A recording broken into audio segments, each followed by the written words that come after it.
I remember that morning clearly. The way the light came through the kitchen window, soft and golden, like it had done every morning for the past 30 years. I remember the smell of the house waking up, wood, warmth, and the faint trace of yesterday's spices still lingering in the air. I walked into the kitchen barefoot, the way I always did. My kitchen, the heart of the home I built with my own hands. But this morning was different. "Please don't touch anything in my kitchen." Her voice cut through the silence like glass breaking on tile. I froze. My hand was halfway to the cabinet, the one I'd painted cream white because it reminded me of my mother's kitchen back in the village. I stood there, my fingers still reaching, my heart suddenly too loud in my chest. I turned to look at her. My daughter-in-law stood in the doorway, arms crossed, her face calm but her eyes sharp. She wasn't angry. She wasn't yelling. That's what made it worse. She said it like it was a rule, like it was normal. I just wanted to make tea," I said quietly. "I'll make it," she replied. "I prefer to handle things in here myself." She didn't look at me when she said it. She walked past me, opened the cabinet I was reaching for, and pulled out the tea tin. The same tin I'd been using for 15 years. I stepped back. I didn't argue. I didn't ask why. I just stepped back. And I stood there in the kitchen I built, in the house I designed, feeling like a stranger. That's when I knew. Something had changed. And I had no idea how deep it would go. People always ask me how I managed to build this house. They look at it now, 2 stories, strong walls, a garden that blooms every spring, and they think it was easy. They think someone handed it to us. But they don't know the story. They don't know about the years my husband and I worked double shifts just to buy the land. They don't know about the nights we sat at the kitchen table, sketching layouts on the back of old newspapers because we couldn't afford an architect. We built this house with our own hands. Not metaphorically. Literally. My husband was a mason. He knew how to lay bricks, how to make walls strong enough to hold a lifetime. And I learned beside him. I mixed cement. I carried stones. I held the level while he checked the corners. We started with nothing. Just a patch of empty land on the edge of town, and a dream that felt too big for 2 people with rough hands and tired backs. But we didn't stop. Every paycheck, every saved coin, every borrowed tool, it all went into this house. We didn't eat out. We didn't buy new clothes. We wore the same shoes until the soles wore through. Because this house was our future. It was the only thing we could leave behind.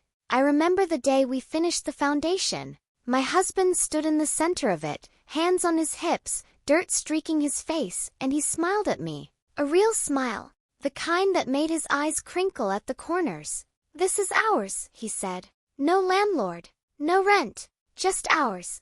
I cried that day. Not because I was sad. Because I finally believed it. After years of dreaming, we were building something real. And the kitchen. God, the kitchen was my favorite part. I designed every inch of it. I chose the tiles myself, little white squares with blue trim that reminded me of the sky. I picked the cabinets, the countertop, the placement of the windows so the morning light would spill in just right. I wanted it to feel warm. I wanted it to feel like home. Because that's what a kitchen is, isn't it? It's where you feed your family. It's where you gather. It's where love gets made into something you can taste. I cooked my son's first meal in that kitchen. I baked bread there when money was tight and we couldn't afford to buy any. I made birthday cakes, anniversary dinners, Sunday breakfasts that filled the house with laughter. That kitchen held every memory of this family. And now, 30 years later, I was being told not to touch anything. By someone who didn't lay a single brick. By someone who didn't choose a single tile. By someone who walked into a finished house and claimed it as her own. It started small. So small I thought I was imagining it. A comment here. A look there. Little things that could be explained away if you wanted to ignore them. But I didn't want to ignore them anymore. After that morning in the kitchen, I started noticing everything. The way she rearranged the pantry without asking me. The way she moved my cutting board to a different drawer and acted like I was the one being difficult when I asked where it went. "I'm just organizing," she'd say, smiling sweetly. "Don't worry. I'll let you know where everything is. Let me know." In my own kitchen, she started buying new dishes, new pots, new utensils. She'd unpack them in front of me, placing them carefully in the cabinets, and she'd say things like, "These are better quality. You'll see." As if everything I owned wasn't good enough. As if I hadn't been cooking perfectly fine meals for 30 years. And then the rules started. She didn't call them rules, of course. She called them preferences. "I prefer if we don't use this pan. It scratches too easily. I prefer if you ask before you take anything out of the fridge. I prefer if we keep the counters clear. It's more hygienic. Prefer, prefer, prefer." Every sentence was a fence. Every comment was a line drawn in the sand. And I was on the wrong side of it. I tried to talk to my son about it. One evening after dinner, I pulled him aside in the hallway. He was scrolling through his phone, half listening, the way he always did now. "Can I talk to you?" I asked softly. "Yeah, Ma. What's up?" I hesitated. I didn't want to sound dramatic. I didn't want to be that mother-in-law, the one who complains, who causes problems, who can't let her son be happy. But I couldn't stay quiet anymore. "It's just in the kitchen," I started carefully. "I feel like I'm not allowed to." "Ma," he cut me off gently but firmly. "She's just trying to keep things organized. You know how she is. She likes things a certain way." "I know, but just let her do her thing, okay? It makes her happy." He patted my shoulder, smiled, went back to his phone, and that was it. That was the conversation. I stood there in the hallway alone, feeling like I'd just been dismissed by my own child. He didn't see it. Or maybe he did and he just didn't want to. Either way, I was on my own.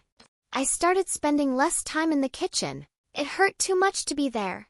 Every time I walked in, I felt her eyes on me, watching, judging, waiting for me to touch something I wasn't supposed to touch. So I stayed in my room more. I read old books. I looked through photo albums. I sat by the window and watched the garden I used to tend, now overgrown because I didn't feel welcome outside either. She was slowly erasing me from my own home. And the worst part? No one noticed. My son didn't notice. His wife smiled at me during meals and asked polite questions like, "How was your day?" As if everything was fine. And maybe that's what hurt the most. The pretending. The fake kindness that covered the coldness underneath. I would have preferred her to be openly rude. At least then I could have defended myself. At least then people would have seen it. But she was smart. She was so smart. She never raised her voice. She never insulted me directly. She just pushed me to the edges, made me feel small in 1,000 invisible ways. Until one day I overheard something I wasn't supposed to hear. It was a Thursday afternoon. I was in my room folding laundry when I heard voices coming from the living room. Female voices. Laughter. She had friends over. I wasn't surprised. She often invited her friends for tea. I usually stayed out of the way. I didn't want to intrude. But as I walked past the hallway, I heard my name. I stopped. Honestly, I don't know how much longer I can deal with it. That was her voice. My daughter-in-law. Is it that bad? One of her friends asked. It's exhausting. She's always hovering, always in the kitchen, always making suggestions. I've tried to be nice, but it's my house now, you know? I should be able to run it the way I want. My heart stopped. Have you talked to your husband? Another friend asked. He's useless, she laughed. He just tells me to be patient. But why should I be patient? It's not like she's going anywhere. Silence. Then quieter, but sharp enough to cut. I'm honestly thinking of suggesting she move into a smaller place. Something more manageable for her age. We could help her, of course. But she doesn't need to be here anymore. I felt the floor tilt beneath me. Move me out. She wanted to move me out. Out of the house I built. Out of the home I gave everything for. I pressed my hand against the wall to steady myself. My chest felt tight. My throat burned. I didn't cry. Not then. I just stood there frozen, listening to them laugh about something else, something lighter, as if they hadn't just discussed erasing me from my own life. And that's when I made a decision. I wasn't going to let this happen. That night, I went into the attic. I hadn't been up there in years. The air was dusty, the floorboards creaked, and the smell of old wood and forgotten things filled my lungs. But I knew what I was looking for. I found the box in the corner, under a stack of blankets. It was old cardboard, soft from age, but inside was everything. The house papers, the original deed, with my name and my husband's name printed clearly at the top. The receipts, every single one. The lumber, the tiles, the cement, the paint. All of it paid for by us. The photographs. God, the photographs. I pulled them out one by one, my hands trembling. There was one of my husband standing in front of the unfinished house, covered in dust, grinning like a boy. There was one of me, sitting on a pile of bricks, holding a blueprint, my hair tied back in a scarf. There were pictures of the kitchen halfway through construction. The cabinets I chose. The tiles I laid. The window I insisted on because I wanted morning light. This house was mine. Every corner. Every wall. Every memory. And I had proof. I sat there in the attic for a long time, holding those papers in my lap, feeling something I hadn't felt in months. Power. Not anger. Not revenge. Just power. The quiet, steady kind that comes from knowing the truth. And I knew exactly when I was going to use it. She announced it at breakfast. "I'm planning a family dinner this Saturday," she said brightly, pouring herself tea. "I want to talk about some new house rules, just to make things run more smoothly." My son nodded. "Sounds good." She glanced at me, smiling. "You'll be there, of course."